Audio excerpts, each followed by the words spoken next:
Muy buenos días a todos. Muy buenos días a todos y aquí en México y muy buenas tardes allá en España. Y a todas las personas que nos acompañan, un agradecimiento muy especial por estar con nosotros en la segunda sesión de los encuentros virtuales novohispanos, que dentro de la mesa temática de la Biblia y sus ediciones, que es la primera sesión, el primer paquete, la primera mesa temática de tres mesas que tenemos de diálogos.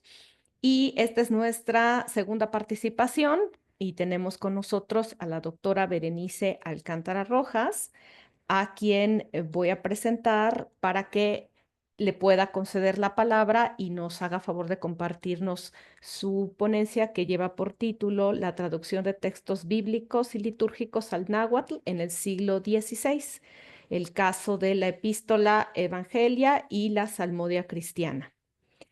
Primero que todo, agradezco mucho a mis compañeros del Cuerpo Académico de Estudios Novohispanos, porque estamos celebrando estos encuentros que son tan importantes para la divulgación de este tipo de investigaciones y temáticas, y muy especialmente agradezco a la doctora Berenice Alcántara Rojas por haber aceptado compartirnos su invaluable aportación a esta mesa temática, por haber aceptado estar con nosotros y permitirnos aprender y compartir su conocimiento.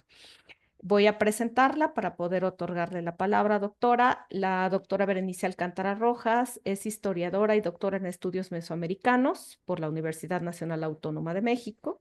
Ella es investigadora del Instituto de Investigaciones Históricas y es docente en la Facultad de Filosofía y Letras de la misma universidad. Se especializa en el estudio de la lengua y la cultura náhuatl del siglo XVI, el proceso de evangelización en el centro de México y la producción intelectual nahuacristiana del Colegio de Tlatelolco, así como en la traducción de textos en lengua náhuatl del periodo novohispano. Actualmente coordina el proyecto colectivo Textos para la Educación de Nobles Nahuas, traducción, estudio y edición de 1477 de la Biblioteca Nacional de México. Entre sus publicaciones recientes se encuentra el libro de divulgación Antonio Valeriano, Gobernante y Sabio Nahua del siglo XVI, y el libro colectivo Vestigios manuscritos de una nueva cristiandad. Doctora, nuevamente le reitero mi agradecimiento. Es un placer tenerla con nosotros y va a ser todavía un placer mayor poder escucharla. Le cedo el micrófono y la cámara para que nos haga favor de compartirnos.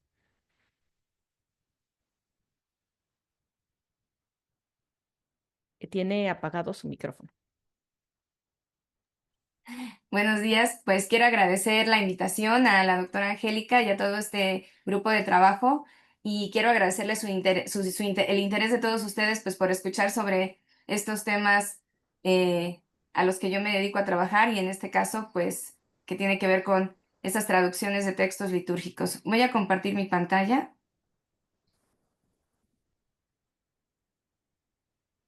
Ya se ve, doctora. Muy bien. Entonces, efectivamente, el título de mi presentación es La traducción al náhuatl de textos bíblicos y litúrgicos en el siglo XVI, el caso de las epístolas de Evangelia y la Salmodia Cristiana. Y bueno, voy a comenzar. Bueno, lo que ustedes están viendo en esta portada de mi presentación son precisamente distintos manuscritos con la traducción al náhuatl de las perícopas bíblicas para todo el año, de la cual vamos a hablar más adelante. Muy bien. Como todos nosotros sabemos, la difusión e imposición del catolicismo entre los pueblos indígenas de la naciente Nueva España fue la principal justificación de la empresa de conquista y colonización emprendida por la corona española en estos territorios. Este proceso de evangelización pues implicaba un programa de cambio cultural, ya que se intentaba transformar el mundo mental, particularmente de las personas que vivían en estos territorios. Se intentaba cambiar la forma en que las personas se concebían a sí mismas y concebían el mundo que las rodeaba. Se intentaba cambiar sus valores, buena parte de sus costumbres y prácticas, y también cambiar o permear de un contenido cristiano, de una inspiración cristiana, sus instituciones y sus formas de organización política. Así, la evangelización pretendía impactar tanto en la esfera pública como en la esfera privada de los individuos, en la esfera familiar y en la esfera íntima, es decir, en el fuero de cada persona. En cuanto a este proceso, no debe perderse de vista de que éste se fue dando poco a poco y de forma diferenciada. Es decir, no participaron de la misma manera en este proceso de evangelización distintos sectores sociales. Por otro lado, fue diferente en los grandes centros urbanos de Mesoamérica que lo que fue en los caseríos y pueblos aislados. Y también fue diferente en diferentes regiones, valga la redundancia. No fue igual en el centro de México que como fue este proceso en el sur o en el norte de la Nueva España.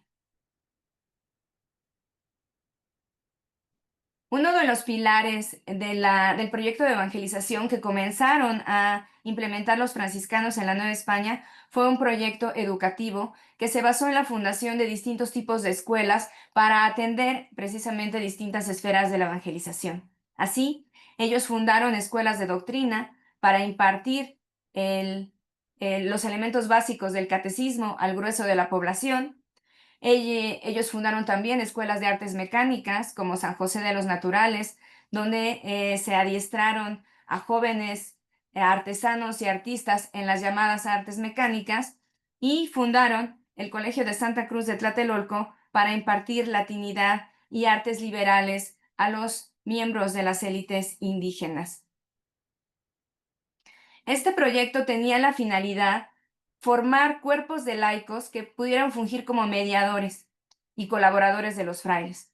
Estos cuerpos de laicos deberían volverse promotores del catolicismo en sus comunidades, al fungir como intérpretes, catequistas, sacristanes, fiscales, como cantores y músicos, como los artistas que hicieron toda la imaginería de los nuevos templos y vinculada con el nuevo culto, y también para fungir como letrados y traductores.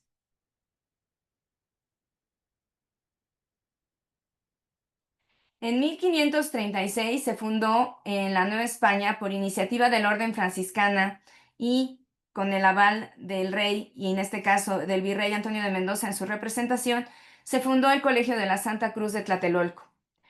Esta institución nació para reunir en una sola institución a aquellos jóvenes de familias nobles a los cuales los franciscanos ya habían comenzado a enseñar gramática latina en sus propias comunidades. El propósito era brindar altos estudios a estas élites indígenas. La finalidad del colegio, entonces, era formar nuevas élites cristianas que pudieran desempeñarse como mediadores políticos y culturales, y que se dedicaran en el día a día a tener funciones de gobierno, al fungir como las autoridades y ser oficiales de república. Ellos también fueron pleitistas o abogados, fueron intérpretes y traductores, y fueron también destacados miembros de su comunidad, de sus comunidades, que participaron en las labores de la iglesia. Algunos de ellos fueron fiscales de iglesia. Así, la formación de los jóvenes en Tlatelolco pretendía darle las herramientas para que ellos pudieran realizar precisamente estas tareas de intermediación entre las autoridades españolas y sus propias comunidades. También para que ellos colaboraran con los propios frailes en las tareas de traducción y de difusión del mensaje cristiano, y también se esperaba de ellos que fueran ejemplos de buenos cristianos en sus comunidades y que por lo tanto pudieran guiarlas en este nuevo camino. El colegio empezó como una escuela de latín, de gramática latina, y se convirtió en una escuela de artes liberales, las cuales, como quizá ustedes sepan, estaban constituidas en dos grupos. Uno era el trivium, o el conjunto de las tres, y el quatrivium, o el conjunto de las cuatro artes. El trivium estaba formado por la gramática, que era el latín, la retórica y la dialéctica, que hoy corresponde a la lógica, y el quatrivium estaba formado por la geometría, la aritmética, la música y la astronomía. En particular, fueron las artes del trivium las que más se impartieron en el Colegio de Tlatelolco. Y aunque de algunas de estas ciencias no hubo enseñanza continua, lo que sí hubo fue una gran cantidad de libros en la biblioteca del colegio, que fue una de las mejor dotadas en el principio, en aquella primera mitad del siglo XVI. A través precisamente de su conocimiento del latín, estos jóvenes nahuas pudieron penetrar a buena parte de la tradición occidental gracias a la biblioteca.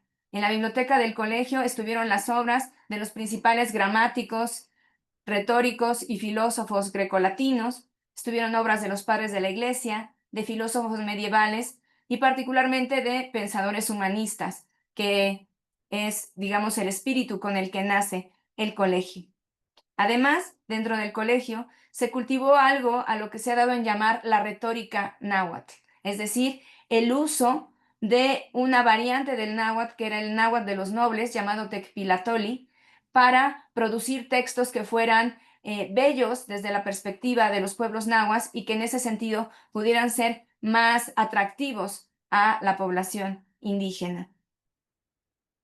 Además, el colegio es un lugar de una intensa producción de obras que son muy importantes para la historiografía sobre los pueblos nahuas y para la historiografía mexicana en general. Allí se realizaron obras de investigación sobre conocimientos y el pasado náhuatl, como el Códice de la Cruz Badiano y la historia general, y en particular esta versión que conocemos como Códice Florentino. Ahí se realizaron obras para la propia educación de los colegiales, como traducciones al náhuatl de Espejos de Príncipes, y también se confeccionaron en el colegio muchas obras de temática cristiana vinculadas con el proyecto evangelizador.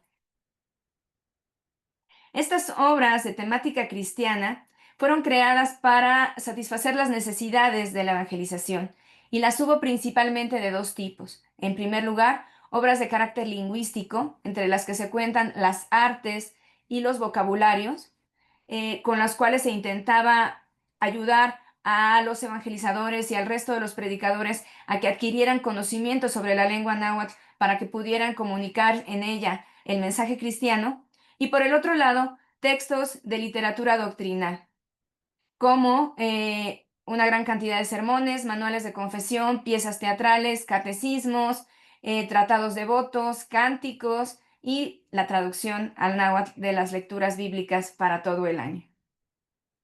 Algunas de estas obras eran traducciones o adaptaciones de obras europeas y otras fueron de composición original. Estas obras, en primer lugar, fueron de autoría colectiva, ya que fueron hechas dentro de equipos de trabajos que en lo general estaban conformados por un fraile que estaba acompañado de varios letrados nahuas formados en el colegio. Y por otro lado, estas obras fueron para el uso de distintos públicos. En primer lugar, debían servir a los frailes y otros religiosos para ayudarse en sus tareas pastorales. En segundo lugar, fueron hechos algunos de estos textos para ser usados por estos catequistas, fiscales, cantores y sacristanes nahuas que se encargaban de difundir y de mantener el culto católico dentro de sus comunidades. Y finalmente, algunos de ellos fueron para el uso privado de devotos letrados, de los cuales hubo muchos en el siglo XVI.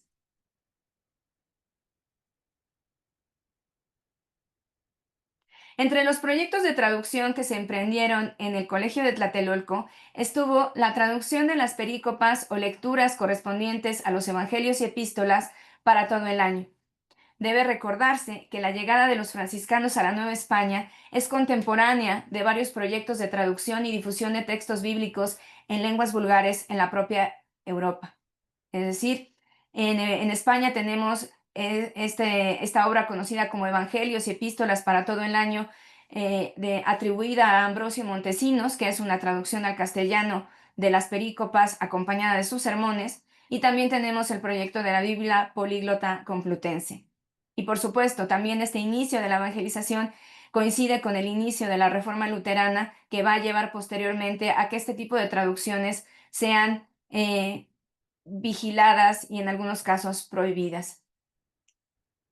La traducción de estos evangelios y epístolas al náhuatl fue un quehacer colectivo, en el que intervinieron varios franciscanos en distintas etapas y varios letrados indígenas.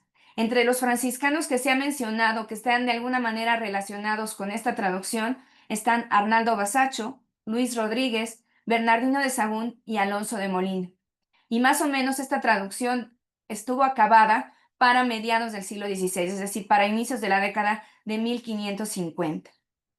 En 1572, el Santo Oficio, recién llegado a la Nueva España, hizo una pesquisa para saber qué traducciones bíblicas se habían hecho a las lenguas indígenas y particularmente a la lengua náhuatl. En esta pesquisa fueron preguntados los franciscanos Alonso de Molina y Bernardino de Sahagún y el agustino Juan de la Anunciación. Y todos ellos declararon que no sabían quién había elaborado esta traducción, pero que ésta resultaba muy útil para los predicadores era indispensable que los sacerdotes la tuvieran en sus manos porque era indispensable para poder evangelizar, ya que, como ustedes saben, buena parte del proceso de evangelización y de la misma práctica católica se basa en el comentario y análisis de los pasajes bíblicos de la Biblia.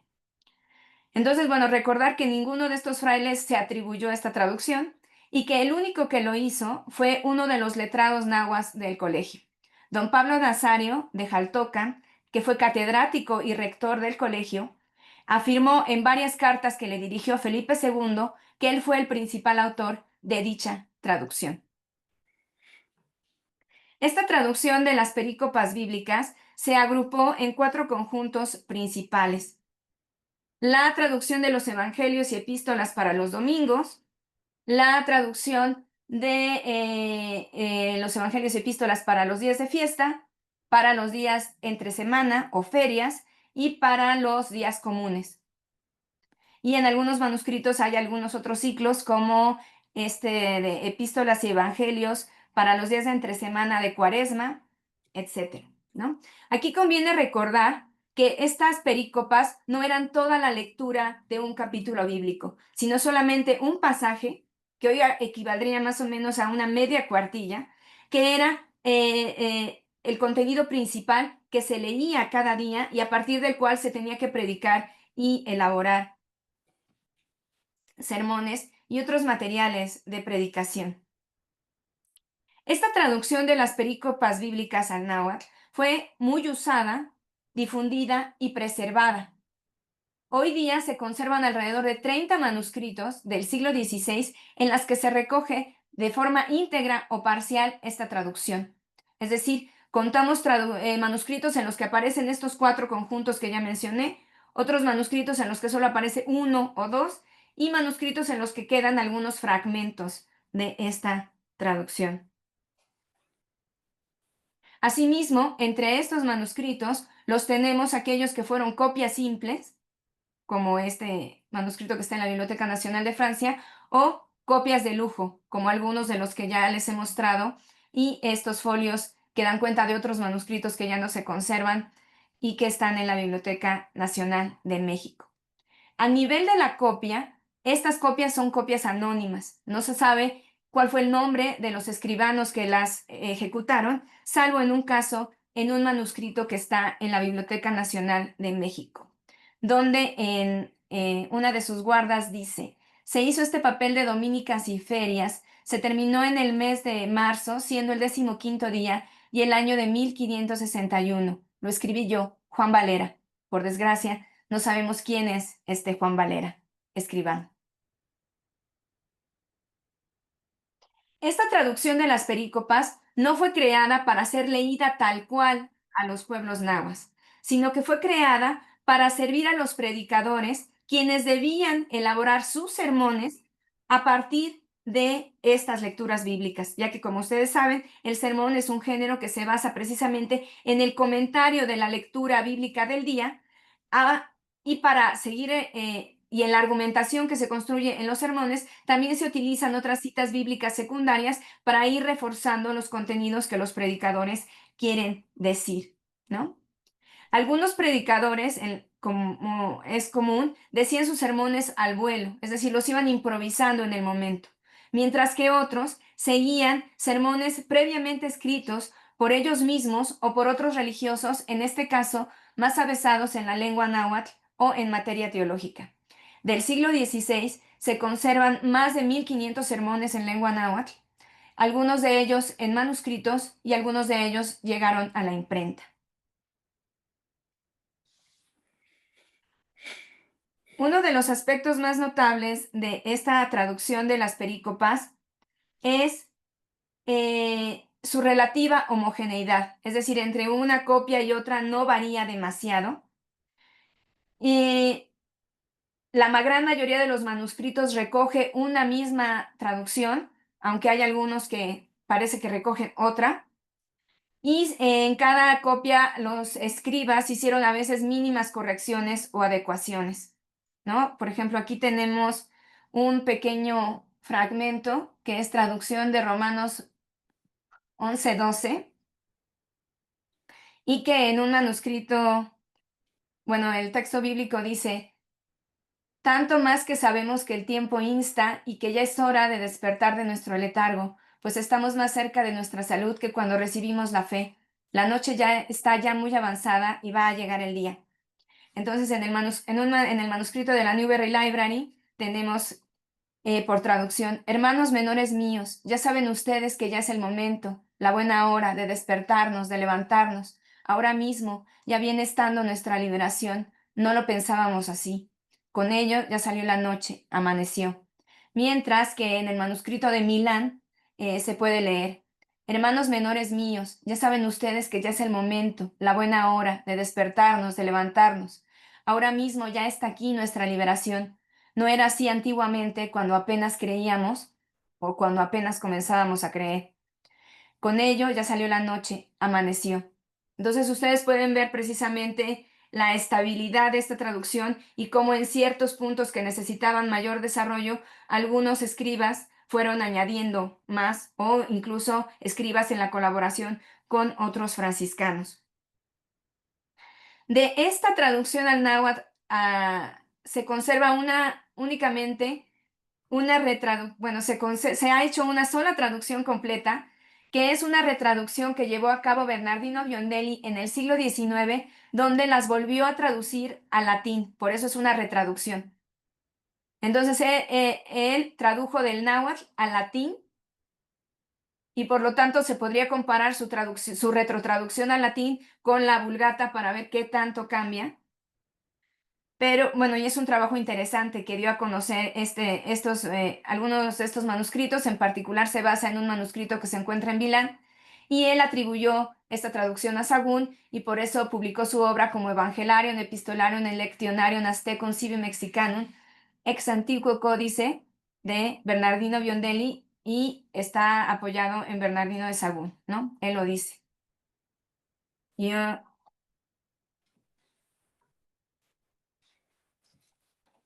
en épocas más recientes, esta traducción de las perícopas ha sido estudiada por varios autores.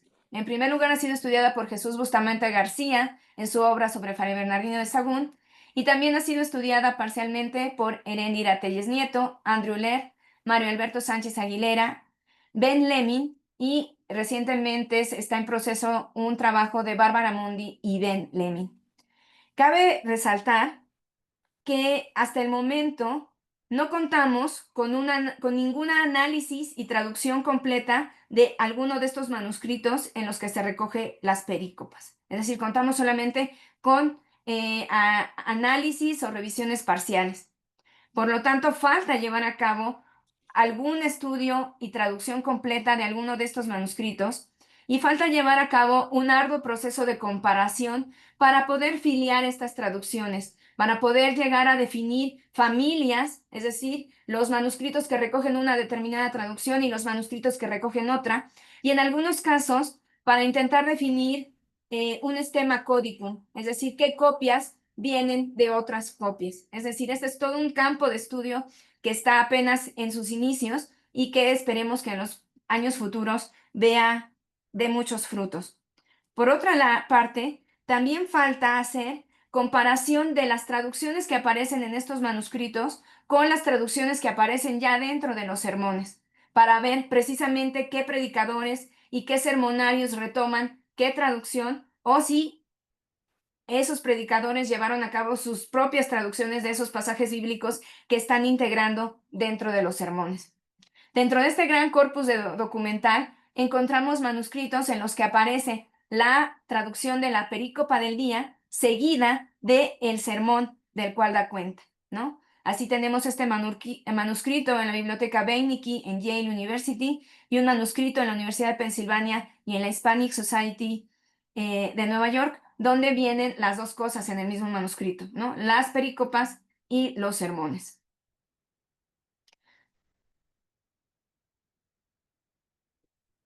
Por otra parte, también se hicieron otras traducciones de textos bíblicos al náhuatl, independientes de este proyecto de la traducción de las perícopas bíblicas.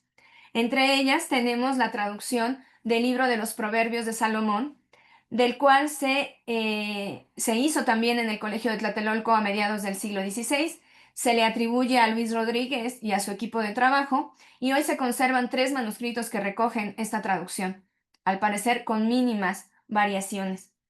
En el manuscrito 1489 de la Biblioteca Nacional de México, al que vemos a la derecha, se conserva también una traducción del Eclesiastés. Esta traducción de los proverbios está siendo estudiada actualmente por David Tavares y por Mario Alberto Sánchez. Y no me voy a detener más en ella. Y voy a hablar un poco más a fondo del caso de la Salmodia Cristiana. Les voy a leer su título para que se den cuenta de la peculiaridad de esta obra. Salmodia Cristiana y Sermonario de los Santos del Año en lengua mexicana, compuesta por el muy reverendo padre Fray Bernardino de Sahagún de la Orden de San Francisco, ordenada en cantares o salmos para que canten los indios en los areitos que hacen en las iglesias.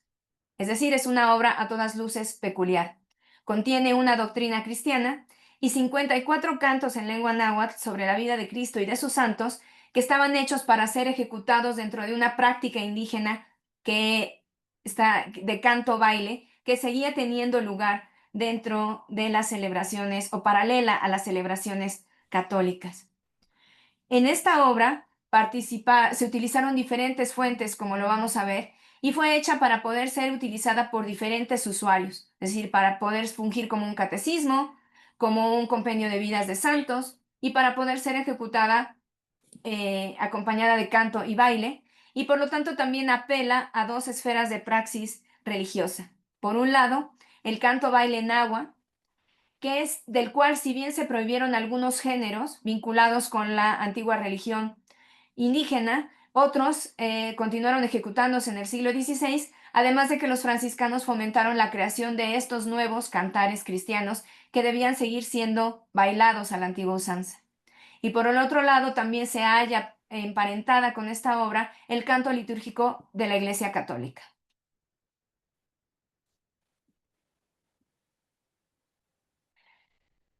Como fuentes de la Salmodia encontramos textos litúrgicos, compendios de vidas de santos, materiales en poder del propio grupo de Fray Bernardino de Sahagún vinculados con la historia general, y también piezas de canto baile náhuatl. Y en particular, entre las fuentes litúrgicas, algunas de las cuales, como ustedes pueden ver, aparecen citadas en latín en los márgenes, se encuentran pasajes de las escrituras, tomados probablemente del breviario o de algún leccionario, y también cantos, entre los que tenemos salmos, antífonas y responsorios, que igualmente pudieron haber sido tomados del breviario, de antifonarios o de himnarios. Algunos de estos textos son apropiados en esta obra de formas atípicas, ya que no se utilizan para las mismas fiestas para las cuales están prescritas en el breviario o en el misal, y normalmente se suele unir en un mismo canto textos litúrgicos de diferentes procedencias y que estaban vinculados con diferentes fiestas. Y se suele intercalar la traducción o la paráfrasis de himnos, responsorios y antífonas sin seguir el orden en el que estaban prescritos en la liturgia. Además, se incluyen algunas citas textuales de pasajes bíblicos sin ningún tipo de exégesis. Entonces veamos algunos de estos tipos de textos litúrgicos que son retomados en la Salmodia. En primer lugar, se retoman algunos salmos, los cuales son citados en los márgenes y que, como lo mencioné, podrían venir de breviarios, misales o salterios. Y veamos uno de estos casos. Entonces, en latín se está citando el incipit del Salmo 71, que puede ser traducido porque salvará al pobre del poderoso y el pobre no tiene, y al pobre que no tiene quien lo escuche. Y la traducción al náhuatl dice, el que es teotl asirá con su mano al pobre, del poderoso lo liberará, que correspondería como a una traducción directa de esta línea del Salmo. Y después viene una aparente explicación. Es mandato de nuestro Señor Jesús y su ordenanza que sean cuidados, que sean procurados los necesitados, los pobres, los hombres sin importancia, que sean amparados. Y este salmo aparece citado en el canto para el día de la Epifanía del Señor. Asimismo, contamos con cánticos escriturarios, como el Nunc Dimittis o Cántico de Simeón, que aparece en Lucas 29:32 y del cual de nuevo se citan los incipit en los márgenes, ¿no? Y, por ejemplo, de esta línea, de esta estrofa, dice, ahora deja ir a tu siervo en paz según tu palabra, pues vinieron mis ojos a tu salud, la que has preparado ante la faz de todos los pueblos, luz para la revelación de las gentes y gloria de tu pueblo Israel. Y este canto es presentado como tal dentro de esta obra en náhuatl. Dice, admiremos el canto del anciano Simeón con el que alabó a nuestro Señor. Dijo, Señor nuestro, Dios, desde hace tiempo había andado esperando al que es mi libertador. Hoy se satisfizo mi corazón, hoy tú me das licencia de irme, de morirme. Va quedando lleno mi corazón, que ya me vaya, que ya me muera. Señor nuestro, lo que tú dijiste ya se hizo verdad tu palabra que devolviste. Ahora permíteme que descanse, ¿no? Entonces, como vemos, es efectivamente una paráfrasis de el Nunc Dimittis. Y este aparece en el canto para el día de la purificación de la Virgen María. Asimismo, se incorporaron a la salmodia antífonas, que como ustedes deben saber son cantos breves que están inspirados en el texto bíblico y que en la liturgia católica se intercalan entre las lecturas de la Biblia, los salmos y otros elementos del oficio divino o de la misa. En particular, las antífonas son parte de los maitines de cada fiesta, que es el oficio más largo en el que se leen todos los textos alusivos a la conmemoración del día.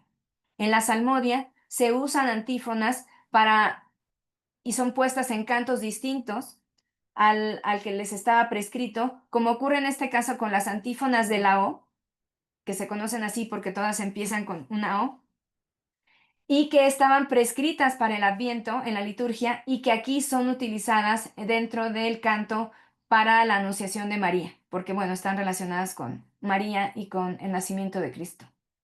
Y les leo aquí esta estrofa. Dice, oh sabiduría que provienes de la boca del Altísimo, llegando de fin a fin, todo lo dispones fuerte y suavemente, ven a enseñarnos el camino de la prudencia. Y en náhuatl dice, oh Dios, oh Teotl, en ti está reunida toda la sabiduría, en verdad es tu privilegio la perpetua sabiduría. Pronto, ven, ven a ayudarnos a nosotras, las personas que por nuestra tontería, por nuestra necedad, caímos. Deseamos con presunción la sabiduría divina, deseamos sin consideración la sabiduría humana, por ello caímos en la ceguera, ¿no? De nuevo, una paráfrasis de lo que estaba en el texto en latín. Por otro lado, hay algunos cantos de la salmodia que se anuncian que están vinculados precisamente con algunos textos litúrgicos o antífonas, como este canto para el tercer día de la fiesta del nacimiento de Cristo, y que el texto náhuatl no tiene nada del texto bíblico o casi nada, ¿no? En este caso, tenemos aquí esta antífona, he aquí con el ángel una multitud de ejércitos celestes loando a Dios y diciendo, gloria a Dios en las alturas y en la tierra paz a los hombres de buena voluntad, aleluya, que es a su vez un extracto del texto bíblico. Y el náhuatl dice poco de la antífona, salvo, perdón, la recuperación de esta cita directa del texto bíblico. Entonces el texto náhuatl dice, en el cielo diversas y preciadas aves acuán, siniscal, teoquechol, vienen dejándose oír como preciados cascabeles, de suerte que los ángeles también elevan el canto. Fueran haciendo el sonido de flautas de chalchihuitl y quetzal, fueron dejándose oír como cascabeles preciados, las aves diversas, las aves preciadas, las aves de primavera, ángeles, aleluya. El zacuán florido, la chachalaca, el xochitenácar, el xiutpalquechot, rectos son los cantos que hacia allá elevan los ángeles, que sea alabado el Dios en el cielo, aleluya. Ya todas las diversas y preciadas aves del cielo vinieron volando como quetzales. Hacia allá dijeron cantando, que haya calma aquí sobre la tierra. Aleluya. Entonces nosotros podemos ver aquí, en primer lugar, cómo los autores del canto construyeron una atmósfera de un paraíso celeste en el que habitan una gran cantidad de aves mesoamericanas que antiguamente estaban vinculadas con el culto al sol y a otros seres divinos, y que aquí son equiparadas a los ángeles, o son puestas junto con los ángeles en este entorno celeste, y juntos ángeles y estas aves invocan el texto bíblico, que es lo que está siendo traducido de manera directa.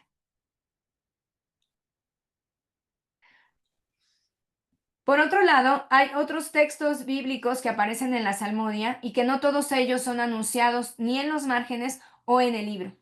Es decir, en los cantos de la Salmodia a veces se habla de esta es la palabra de la Santa Iglesia o esta es la palabra divina, y con ello se anuncia que se va a introducir un texto que proviene de la liturgia.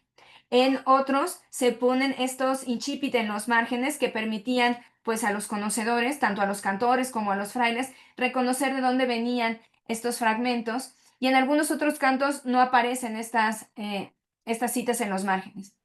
Y se citan en la Salmodia o se incluyen en el canto Tlauculcuicatl para la Septuagésima, 65 versículos del Génesis; en el canto Xochicuicatl para los domingos después de Pascua, 14 versículos del Apocalipsis y 3 versículos de Mateo; en el canto a San Bernabé se citan 30 versículos de Hechos de los Apóstoles; en la Epifanía se utilizan 17 versículos de Marcos, y en el canto a Santa Ana 17 versículos de Proverbios y un versículo de Isaías, ¿no? Aquí podemos ver alguno de estos cantos, como este canto para la Septuagésima, donde sí se incluyen los incipit de estos textos bíblicos que están siendo recuperados. Y les leeré una de estas traducciones o paráfrasis. Planteó Dios un paraíso voluptuoso, el árbol de la ciencia del bien y el mal. Dijo el Señor a Adán: a la hora que comas de él morirás. La serpiente, la más astuta de los animales. ¿No? Estos son los incipit que aparecen en la Salmodia. Y el texto náhuatl dice: un gran jardín hizo nuestro Señor Dios, allá en el lugar cuyo nombre es paraíso terrenal, allí donde hubiéramos vivido nosotras las personas. Es muy buen lugar, es muy recto lugar, ningún lugar es como él aquí en la tierra. Allí, en medio, puso en pie un árbol nuestro Señor Dios, un árbol de fruta. Este tiene por nombre árbol del conocimiento, enseña lo bueno y lo que no es bueno. Y él, nuestro Señor Dios, ordenó a Adán, le dijo: Adán, si comes esto del fruto del árbol del conocimiento, morirás. Allí en la tierra recta, allí vivía una serpiente, más astuta que otros animales. Esta serpiente tenía cara de persona, es más, hablaba como persona, y estaba enroscándose en el árbol del conocimiento. Una descripción de esta serpiente que es equiparable a la que aparece en la pintura mural de evangelización, también en México en el siglo XVI. Como podemos ver en todos estos ejemplos que he mostrado, la traducción, la frontera entre la traducción directa y la paráfrasis es en ocasiones difusa, o en ocasiones se va intercalando pasajes que son paráfrasis con otros que son traducción directa.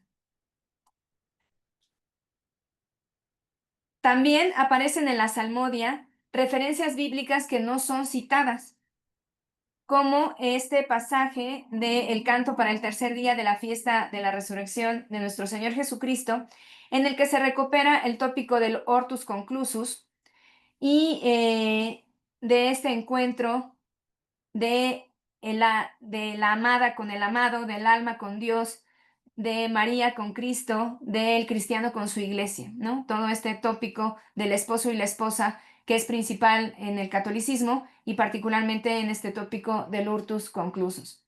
Entonces el texto náhuatl dice: y enseguida muchos ángeles fueron a saludar a la Siguapili, es decir, a la Virgen María.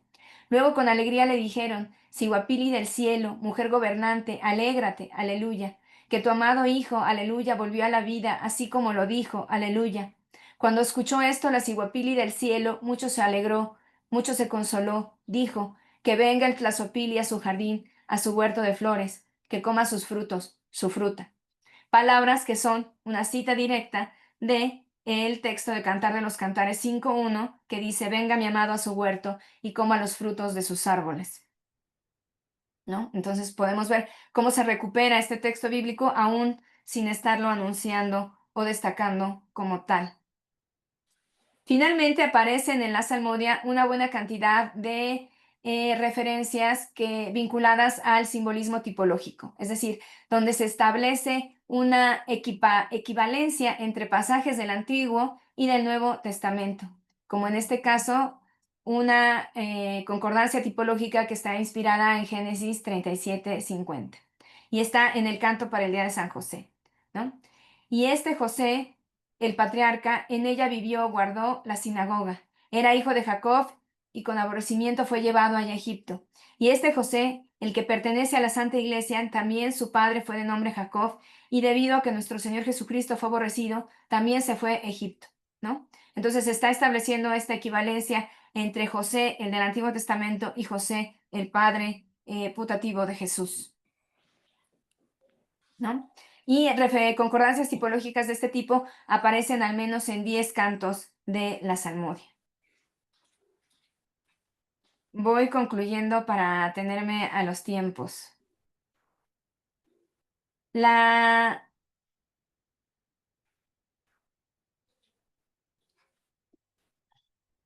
Aquí tenemos los principales estudios que se han hecho sobre la salmodia, particularmente sobre las fuentes litúrgicas de esta obra. Están un trabajo de Luis Burkhardt, mi tesis de doctorado que la dediqué a esta obra, y un artículo de Lorenzo Candelaria. Mientras que traducciones de la salmodia cristiana a lenguas modernas se conservan una al inglés de Arthur Gio Anderson, una al español de José Luis Suárez Roca y una mía también dentro de mi tesis de doctorado.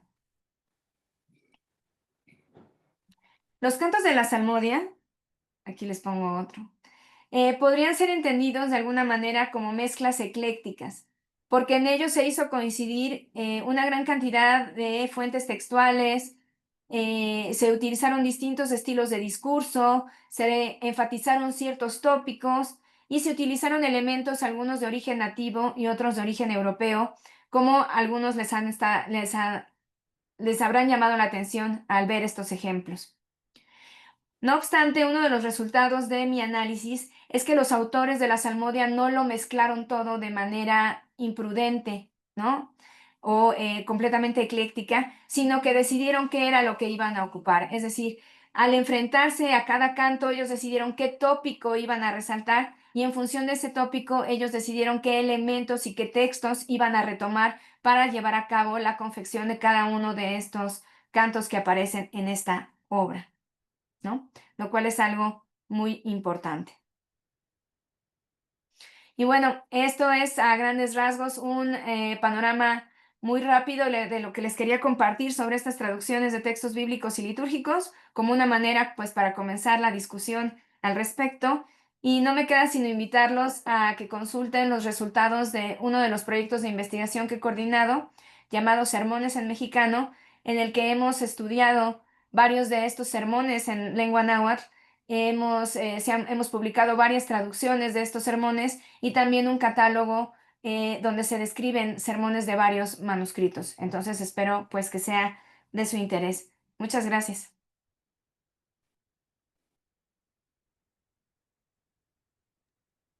Doctora, ay, ya. Doctora, le agradezco infinitamente. La verdad es que fue una intervención, híjole, maravillosa. Yo le agradezco a título personal porque estuve tomando apunte, fue una clase. Es diferente leerla a escucharla explicando su propia obra. O sea, de veras es una experiencia distinta y me parece absolutamente maravilloso. No sé si tenemos algún comentario en el chat. Estoy revisando, pero creo que todavía no. De todas maneras, entre nosotros sí vamos a tener seguramente muchos comentarios. Pero bueno, me tomo el atrevimiento de comenzar. Yo quisiera, y hablo desde mi ignorancia total, yo quisiera preguntarle si existe, o sea, usted nos está presentando un estudio amplísimo de cómo se trabajó toda esta empresa para poderla bajar en un nivel de práctica, cómo se preparó la empresa evangelizadora para poder aterrizarla a la concepción sí, a la concepción indígena, pero retomando cuestiones de cosmovisión indígena.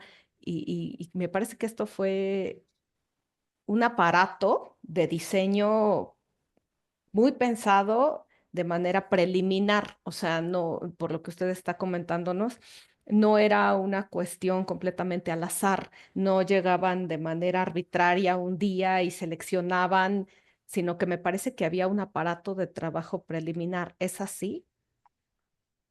Pues lo que pasa es que más bien dentro de estas escuelas, los franciscanos y los nahuas comenzaron a convivir y convivieron durante muchos años y comenzaron también a desarrollar distintas habilidades, ¿no? Entonces, en un principio los franciscanos educaron a los jóvenes de la nobleza indígena en sus propias casas, en los lugares donde había franciscanos, porque los primeros franciscanos que llegan a la Nueva España se van a ir a instalar en las casas de los nobles que se habían aliado con Cortés. Y entonces van a esas familias en el Valle de Puebla, Tlaxcala, algunas en el Valle de México, son a las que van a empezar a educar a esos jóvenes.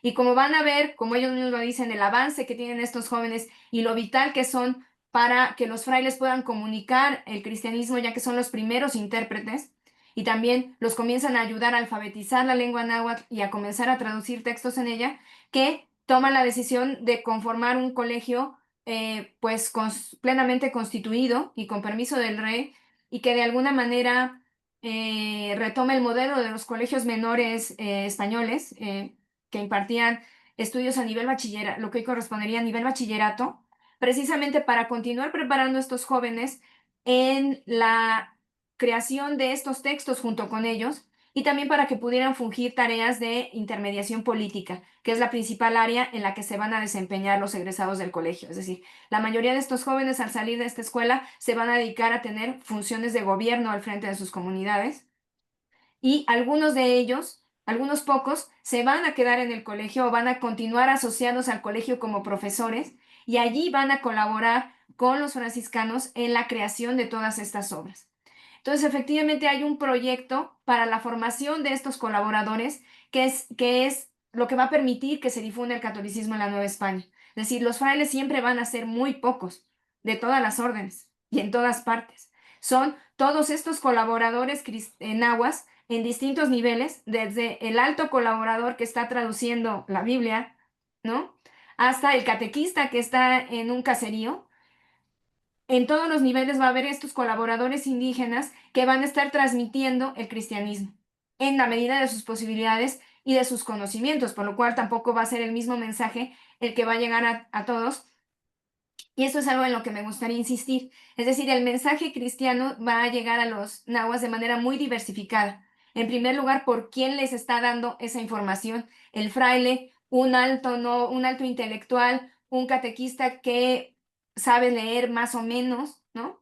Y por el otro lado, porque si bien está, o sea, lo que podemos tener claro es que particularmente los franciscanos tienen este gran proyecto de traducción y de composición de obras cristianas adentro del Colegio de Tlatelolco, pero las obras que van a producir también son diferentes y esto depende de los equipos de trabajo. Es decir, cada fraile con su equipo de colaboradores nahuas va a decidir traducir cierta obra de cierta manera y va a hacer ciertas concesiones, es decir, van a recuperar ciertos elementos de la tradición indígena y otros no.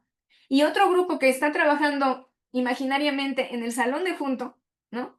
Donde está otro franciscano con otro grupo de letrados nahuas, está haciendo otras cosas diferentes. Entonces, aunque hay un espíritu común, la realización es en proyectos individuales, bueno, en proyectos concretos de creación colectiva que son diferentes unos de otros, aún entre los mismos profesores y alumnos del colegio. Es decir, las obras que hace Molina con sus colaboradores no son iguales a las que hace Sagún con sus colaboradores, ni iguales a las que hace Juan Bautista con sus colaboradores, o Luis Rodríguez también, ¿no? Entonces, esto es importante. Sí, perfecto, perfecto. Yo tengo más preguntas, pero bueno, le voy a dar primero la palabra, voy a dar el turno a las personas que nos están acompañando, primero en el chat y posteriormente le voy a dar la palabra a Eugenio Urrutia. Pero primero en el chat, José Antonio Quintana Fernández le dice, la felicita doctora por su documentada exposición y tiene una pregunta, si dentro de los 1500 sermones que se conservan, ¿hay alguna mención de la Virgen de Guadalupe? Se aprecian las traducciones libres, la poesía y el barroquismo de los indígenas. En los sermones en náhuatl hay sermones a la Virgen de Guadalupe, pero ya son finales del siglo XVII y XVIII, de autoría jesuita. En los del XVI no hay ninguna mención a la Claro, Virgen. claro. Y Muchas. efectivamente, aunque no pudimos profundizar en ello, en los ejemplos que mostré espero que se notara estos cambios de tipo de discurso, ¿no? Algunos donde siguen una prosa más lineal Ujú, y aquellos donde se interrumpen con el asunto de los paralelismos y de los difracismos que son propios de la retórica náhuatl. ujú. Ok, perfecto. Eugenio Urrutia, si quieres encender tu micrófono y hacernos favor de compartirnos tu duda. Hola, ¿qué tal? Buenas. Felicidades, excelente exposición, doctora. Una pregunta, ¿se hizo la traducción de la Biblia al náhuatl en algún momento? Bueno, De la como Biblia la- completa, digamos. no, no. Lo único que se tradujeron fueron precisamente estos extractos, que son lo que corresponde a las lecturas del día, ¿no? De los evangelios y las epístolas, y hay algunas lecturas que son también del Antiguo Testamento que están en estos leccionarios. Y por el otro lado se hizo la traducción de los Proverbios y del Eclesiastés, nada más, hasta donde tengamos noticia, ¿no? Gracias. También ahora le voy a dar la palabra a la doctora Dolores Dip para que Lolita, si quieres encender tu micrófono para expresar tu comentario. Sí, muchas gracias. Felicidades, doctora Berenice. Interesantísimo lo que nos ha expuesto y nos da tema como para interesarnos más, investigar más. Yo le quería preguntar, ¿estos libros, los que ya estaban impresos, venían de España o ya se imprimían aquí en la Nueva España? Y otra es, de toda esa riqueza de libros que había en los colegios, como el de Santa Cruz de Tlatelolco, la mayoría, ¿dónde están?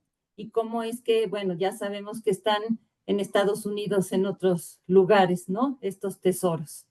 Gracias.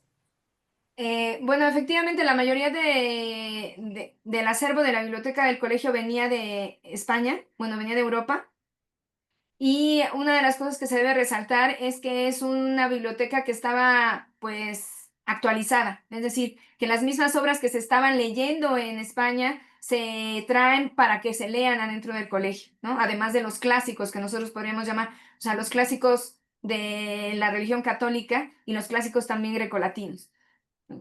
Se están leyendo las mismas obras. Entonces es una biblioteca que está actualizada. También algunos de los impresos mexicanos que se fueron haciendo fueron llegando a la biblioteca del colegio ya para la segunda y finales del siglo XVI. Y estos libros, algunos de ellos, bueno, buena parte, se conservan en la colección de la Biblioteca Sutro que está en San Francisco. Uy. Como todo, fueron comprados por un bibliófilo en el siglo XIX cuando se dio la exclaustración de los bienes eclesiásticos en la Reforma en México. Ah, muy bien, muchas gracias. Gracias, doctora. En el chat también tenemos una felicitación por parte de la doctora Pilar Barrios. Dice, maravillosa intervención. Concretamente me viene especialmente bien para entender la oración cantada, la vida compartida desde el principio entre los franciscanos, sus enseñanzas cristianas y la comprensión y sincretismo con el náhuatl, las colaboraciones entre náhuatl y frailes, la parte del humanismo también explicada en la intervención de la doctora Alcántara. Eh, Muchas gracias. entonces, bueno, Eh, muchas felicitaciones. Adelante, doctor. ¿Puedo? Sí, muchas gracias. Bueno, en primer lugar, agradecer que tanto el ingeniero Quintana como el maestro Urrutia estén presentes, porque ellos dos son pues dos personas que si estamos aquí hoy, tiene que ver mucho con el trabajo que han hecho para que el cuerpo académico exista y continúe. Así que muchísimas gracias, ingeniero, muchísimas gracias, Eugenio, por vuestra presencia. En segundo lugar, quiero felicitar a la doctora Alcántara porque realmente sistematizar en 45 minutos un proceso tan complejo como es el que nos ha hecho, pues requiere un trabajo de síntesis y de conocimiento admirable. Muchísimas gracias y por el esfuerzo que ha hecho realmente sintético, ¿no? Para todo aquello, todo eso que significa la evangelización y cómo se traduce formalmente. Para los que somos historiadores del arte, pues nos ha interesado mucho y lo aplicamos, ¿no? Es decir, intentamos entender cómo es posible, ¿no? O cómo se traduce en los conventos de evangelización o en los catecismos, como el de Pedro de Gante, toda esta historia, toda esta forma, ¿no? De concreción de una doctrina nueva para una población natural. La doctora Barrios acaba de abrir también un poco el fuego en el sentido del que yo quería también seguir, que es el tema de la música y el teatro, porque es importante también los aspectos musicales y el tema del teatro en el proceso de evangelización. No sé si este último aspecto, el tema del teatro, pues se ha podido sistematizar, se ha podido investigar o analizar también desde el punto de vista de la concreción ideológica cristiana católica para la evangelización. Pues sobre el teatro es uno de los géneros de los que más hay estudios sobre el teatro náhuatl. Están los estudios clásicos de Orcasitas y están todos los estudios que llevó a cabo un grupo coordinado por Luis Burkhardt y Barry Sell en Estados Unidos, que ha dado a la luz 4 tomos de traducción, de nuevas traducciones al inglés de todas estas obras de teatro que se conservan asociadas con el teatro náhuatl. Y también hay pues acercamientos a cómo pudo haber sido la puesta en escena precisamente de todas estas obras. Por el otro lado, hay muchos menos estudios porque hay muchos menos fuentes sobre lo que era la práctica cotidiana de la liturgia en los pueblos nahuas, donde, como en toda la cristiandad, era una liturgia que era cantada, ¿no? Y donde se sabía que hubo ministriles que ejecutaban distintos instrumentos y cantores, ¿no? Particularmente se sabe que había muchísimos cantores porque en algún momento hay un documento donde, como los cantores estaban exentos de tributo, entonces en algún momento del siglo XVI se hace un censo de cantores y sale a relucir una inmensa cantidad de cantores en los pueblos. También se dice que a lo mejor mucha gente se declaraba que era cantora precisamente para no pagar tributo, pero de todos modos el asunto es que había muchos cantores, ¿no? Entonces, ¿cómo era esta práctica del canto litúrgico en los pueblos nahuas? No se sabe nada, ¿no? Se conservan 2 piezas polifónicas en náhuatl del siglo XVI, que no sé, probablemente vienen del Valle de México porque fueron encontradas en una iglesia en Metepec, pero no se sabe, o sea, no se sabe más, ¿no?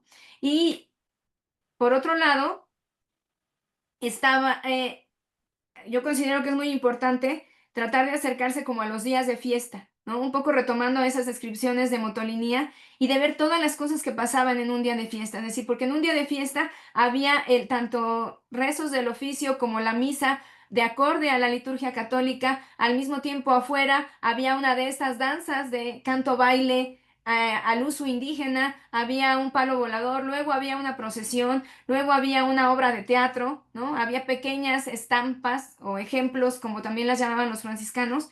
Entonces, estaban pasando muchísimas cosas a nivel litúrgico y paralitúrgico en las que se involucraba a distintos sectores de la población para que también, pues, vivieran como ya conforme esta nueva religiosidad. Muchísimas gracias. Con respecto, ¿puedo hablar yo? ¿Puedo? Adelante, doctora.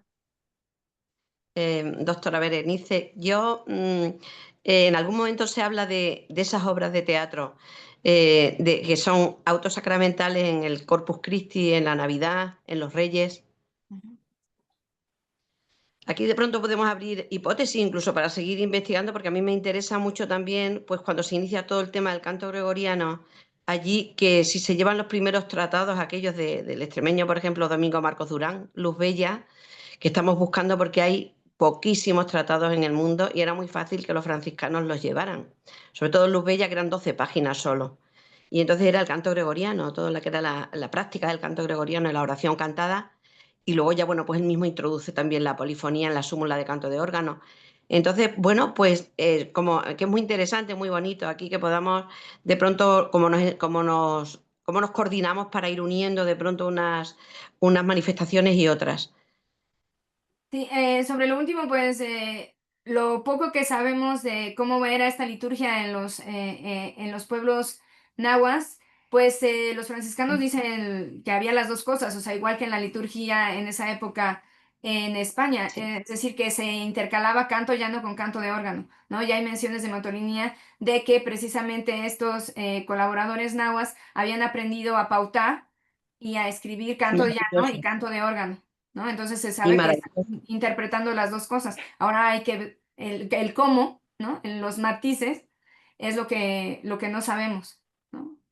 Y sí, las obras de teatro pues eran para todas las grandes fiestas, sobre todo, queda como mencioné esta descripción de Motolinía sobre un Corpus Christi en 1539 en Tlaxcala, donde describe precisamente todo lo que va pasando, la procesión, las danzas, la misa, los cuadros escénicos, pero de otros momentos no nos queda tanto, ¿no? A veces solamente quedan los manuscritos de las obras de teatro y ya a través de copia, de la copia, de la copia, o sea, no queda la del Ujú. siglo XVI, ¿no? Claro, pero bueno, de pronto vamos viendo cómo se van intercalando pues aquellas danzas de allí, de náhuatl. Lo mismo que al principio se hacían aquí danzas de moriscos y de judíos en las fiestas del Corpus que acompañaban, pues muy interesante. Bueno, ya esto es para, bueno, nos podríamos tirar mucho tiempo de pronto buscando, ¿no? En equipos, pues porque cada uno venimos buscando como desde diferentes partes, pero es muy bonito lo que se está planteando.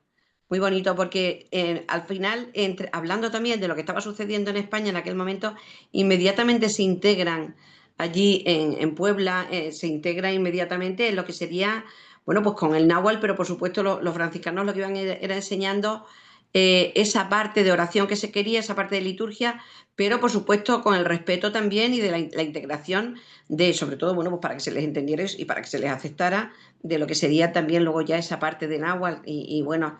Mm, nada, yo solamente estoy pensando en alto y que me parece que es muy interesante porque podemos ir viendo estos temas también. Y sí, lo de que estaba diciendo lo de Marcos Durán, que tengo muchísima curiosidad por saber, porque estoy segurísima, vamos, que llevarían esa, porque además se publica en Sevilla en Luz Bella en 1492, luego hay otra edición de 1498, otra de 1510, entonces todo eso, que era fácil, que de pronto se llevaran también esos tratados. Y muchas veces lo de música se olvida un poco. Y Ujú. bueno, pues tengo Bueno, curiosidad. convendría hacer una búsqueda precisamente en estos fondos, particularmente en el fondo del Colegio de Tlatelolco. No recuerdo que queden tantos textos de música. Sí, Hay que volver vale. a buscar, hay que volver a buscar. Yo de los que se utilizaron en la salmodia, lo que sí encontré es que usaron el himnario de Nebrija, Sí, pues porque de ahí de los himnos que compiló Nebrija, el 90% está en los de la salmodia, entonces y a veces están como en el mismo orden, entonces se puede ver que el himnario de Nebrija sí lo utilizaron. sí, sí, de la misma época, y además en Salamanca, fácil que se encontraran en todas estas publicaciones. Bueno, yo, bueno, que como todos, como todos en estas emociones que nos entran al tener más conocimiento de unos y de otros entre nosotros, pues bueno, es un punto ahí también a tratar que me encantaría que pudiéramos tratarlo más despacio, buscando, en la búsqueda, ¿no? En la investigación. Sí, sí. Muchas gracias, estoy enrollándome mucho, que parece que soy yo la protagonista y ha sido maravillosa su intervención, doctora Alcántara. No, muchas gracias. Muy bien, ¿alguna cuestión más? En el chat no Sí, había. yo quería comentar. Mogollón, por favor. Sí, vamos a ver. Desgraciadamente me he incorporado tarde porque por problemas técnicos no era capaz de entrar con el Zoom este nuevo y he entrado con el antiguo que tenía yo aquí instalado. Pero bueno, se resolvió el problema y entré con 10 minutos aproximadamente de retraso. Me ha interesado mucho la conferencia de la doctora Alcántara, enormemente interesante. Yo, en fin, por razones profesionales, pues le explico a los alumnos cuestiones de arte mesoamericano de época prehispánica y bueno, pues algunas cuestiones de ceremonial antiguo, náhuatl, mesoamericano, pues conozco. Y entonces me gustaría saber, aunque imagino el por qué esas grandes paráfrasis que rompen lo que es una traducción directa de los textos originales, de los textos latinos. Quizá es por influencia justamente de esa cultura indígena, por la que se introducen esas grandes paráfrasis, o hay algún otro motivo que a lo mejor la doctora Alcántara nos pueda explicar. Bueno, en primer lugar, creo que tienen que ver a veces con la arquitectura que van teniendo los cantos, ¿no? Es decir, hay algunos cantos donde precisamente se va intercalando como esta traducción directa con luego como con una paráfrasis que de alguna manera la explica. ¿Y qué otra cosa iba a decir? Y también habría que distinguir dos cosas que es difícil distinguir, es decir, la frontera es muy endeble entre lo que es la paráfrasis y lo que yo he llamado es una traducción con amplificaciones, porque como dentro de estos recursos retóricos del náhuatl les gusta a los nobles nahuas el asunto de las repeticiones, de los paralelismos y de los difracismos, hay algunos pasajes bíblicos que son traducidos en lo que podríamos llamar una traducción directa, es decir, el mismo contenido es el que se está plasmando, pero se está plasmando de alguna manera de dos en dos, como este que decía, ya es la hora de levantarnos, de despertarnos del sueño, ¿no? O sea, lo desdoblan en dos, lo que es una sola oración, lo que es una sola oración en el latín, la desdoblan en dos en náhuatl, y así van haciéndolo. Entonces, digamos que es como otro recurso de traducción, esta amplificación, que es distinta de la paráfrasis, que de alguna manera va contando lo mismo, pero con otras palabras, o lo va explicando. Entonces, pues es un poco de nuevo, ¿no? En cada canto se toma una estrategia diferente. Cuando yo analicé esta obra, pues a veces cabría preguntarse si estas diferencias entre los cantos que se encuentran en la Salmodia es porque el propio Sagún le dijo a cada uno de sus colaboradores, tú empieza a hacer los cantos para las fiestas de Cristo, tú haz los de Santa María, tú haz los de los santos, y que a lo mejor al haber repartido ese trabajo, cada uno de estos colaboradores trabajó de manera diferente. Es decir, se pueden tratar de buscar explicaciones porque hay distintos tipos de cantos adentro de esta obra donde se recuperan estos materiales de manera diferente, pero lo que sí hay es que hay grupos, ¿no? Hay hay unos cantos en los que se trabaja de una manera, otros cantos en los que se trabaja de otra y otros en los que se trabaja de otra, por decirlo a grandes rasgos. Muchas gracias. Doctora, o sea, creo que por el momento no tenemos alguna otra participación. En tanto damos oportunidad a ver si se genera, yo quisiera preguntarle algo, además de toda la producción que ya se mencionó, la producción teatral y todas las evidencias que se tienen de la praxis de este tipo de traducciones. ¿Qué otras evidencias a nivel gráfico se tienen de esto? Es decir, así como los códices, ¿hay algún otro tipo de evidencias en donde quede plasmado el cómo se hace eh, la concreción, la realización, la aplicación de este tipo de traducciones que tienen un objetivo específico para para fiestas de la Virgen, para fiestas de Jesucristo, para fiestas de otro tipo de eventos específicos para los que se hacían las traducciones? ¿Hay algún tipo de evidencias gráficas de estas aplicaciones? Bueno, en realidad, por un lado, lo que hay son algunas de las crónicas de los propios frailes, donde hablan precisamente de la importancia que tuvieron estos textos, de qué franciscanos estuvieron, o agustinos o dominicos estuvieron envueltos en la creación de estas obras, de lo importantes que fueron, a veces de para qué se usaban. Por el otro lado, tendríamos los documentos de los propios pueblos indígenas. En la Nueva España se produjo una gran cantidad de documentación administrativa vinculada con las autoridades de los cabildos, de las repúblicas de indios, y también vinculadas con este grupo de notables que estaba pegado dentro de las iglesias, ¿no? Bueno, y que algunos siguen existiendo. El cargo de fiscales sigue existiendo hasta el día de hoy en Tlaxcala, que son los encargados precisamente pues, de administrar un poco el culto. de cada comunidad. Entonces, en estos documentos que producen estos cuerpos, hay mención de las fiestas. O sea, hay a veces porque se hacen las cuentas de para la fiesta tal se va a invertir tal, y se dice cuánto fue para los músicos, cuánto fue para los que fueron a danzar, para una obra de teatro, para una procesión. Es decir, hay estas menciones o a que se llevaron a cabo distintos eventos. O sea, por ejemplo, hay un manuscrito que se conoce como Anales de Juan Bautista que está hoy en el archivo de la Basílica de Guadalupe y que son 4 años, nada más es lo que se conserva, 4 años, alrededor de 1560-64, en la Ciudad de México. Y son unos anales en náhuatl. Y entonces ahí se van describiendo distintas fiestas y a veces se dice, y en esta fiesta vino Alonso de Molina a decir un sermón, o en esta fiesta el padre Sagún predicó, o en esta fiesta Pedro de Gante dijo, y al mismo tiempo se dice, en esta fiesta vinieron de Tlatelolco una delegación a hacer la danza sutanita. Y en esta otra fiesta vino una delegación de este otro pueblo a hacer la danza perenganita, ¿no? Entonces, hay información precisamente sobre esta praxis y pues esta praxis en la que se están intercalando todo el tiempo pues géneros, algunos que tienen más que ver con la propia tradición indígena, como es este asunto de las danzas o del canto baile, porque respecto a estos géneros, algo que hay que enfatizar es que a los evangelizadores les preocupó los textos que se cantaban y que se cantaran textos cristianos. Y por eso se compusieron estos tipos de textos como los de la Salmodia y como algunos otros que se dice que Pedro de Gante también compuso y algunos otros que quedan por ahí.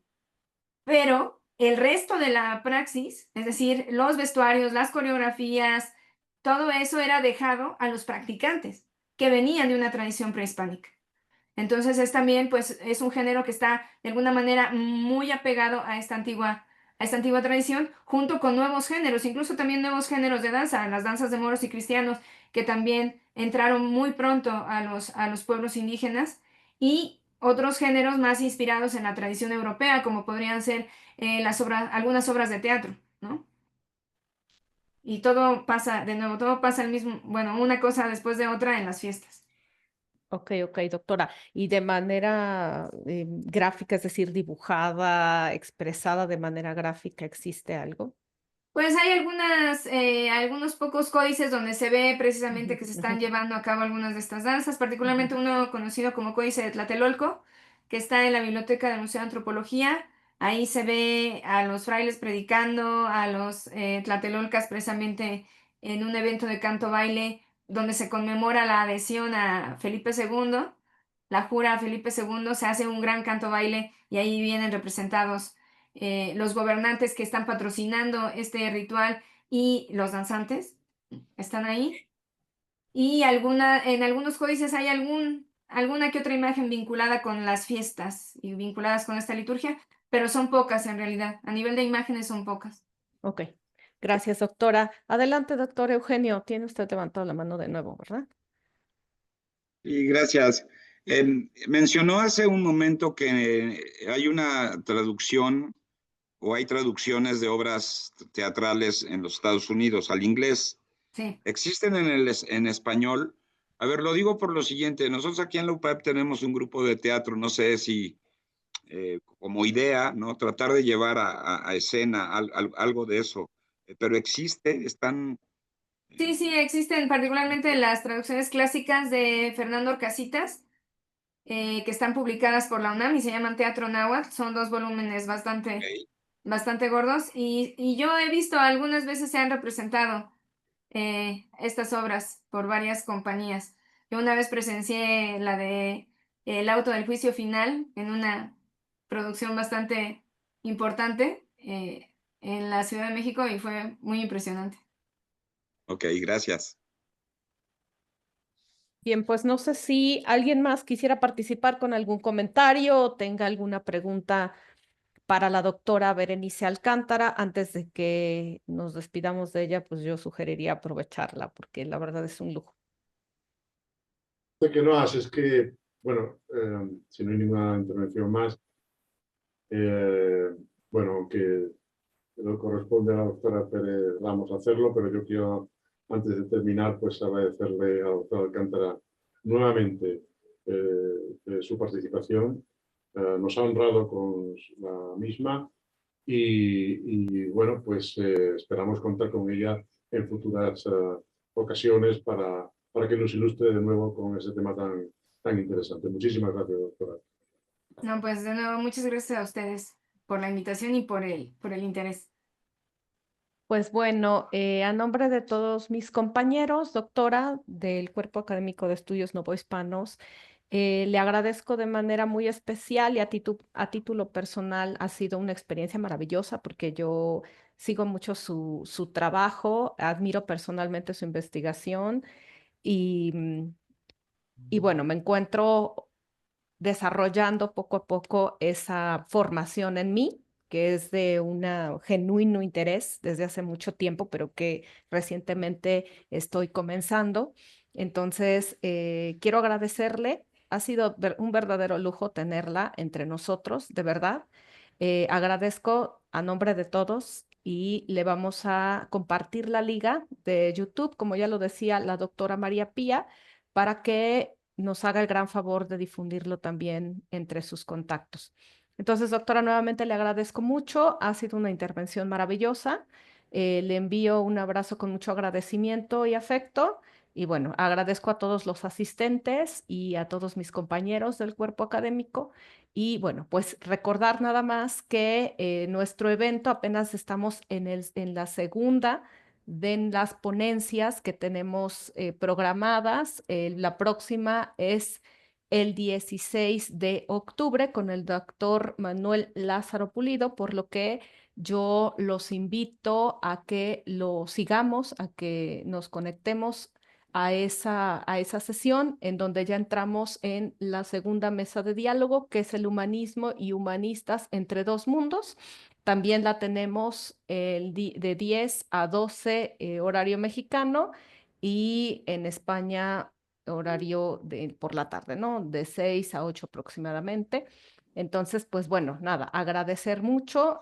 Sobre todo me parece que este tipo de espacios es muy pertinente y muy necesario. Y de nuevo, doctora, muchas gracias. Gracias a todos. Que tengan muy buen día, muy buenas tardes y pues nos vemos. Muy buenos días y buenas tardes. Buenos Gracias, días. un abrazo. Buenas tardes. Gracias. Buenos días y buenas tardes. Y le haremos llegar su constancia.